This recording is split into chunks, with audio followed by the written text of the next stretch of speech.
Rangpur city কর্পোরেশনের হাজিরহাট এলাকার বাসিন্দা সেকেন্দার আলী প্রতি বছরের মতো এবারও ২০ বিঘা জমিতে ১০ লাখ টাকা খরচ করে আলু আবাদ করেছেন। জানান, হিমাগারে জায়গা না পাওয়ায় ঘরেই সংরক্ষণ করছেন ঘাম ঝরানো ফসল।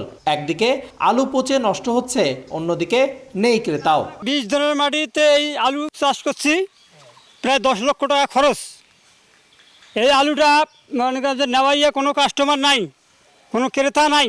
গোয়ালঘর, বাড়ির উঠান, পুকুরের পার সর্বত্রই আলুর স্তূপ। পচন ধরে এলাকায় ছড়াচ্ছে দুর্গন্ধ।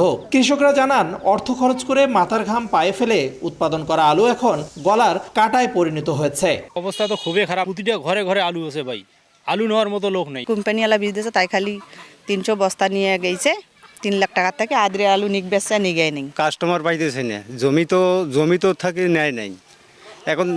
এখন বহুত টাকা খরচ হয়ে গেছে, বিক্রি নাই, পাটি নাই, কাকে দেই, আলু রেট কম। এমন অবস্থায় কৃষকদের কোনো আশার কথা শোনাতে না পারলেও বরাবরের মতো দায়সারা জবাব কৃষি বিভাগের। রপ্তানিকারক যারা আছে তাদের সাথেও আলোচনা করে যাতে করে আলু রপ্তানি করা যায়, সে বিষয় নিয়ে আমরা কিন্তু নেগোশিয়েট করছি।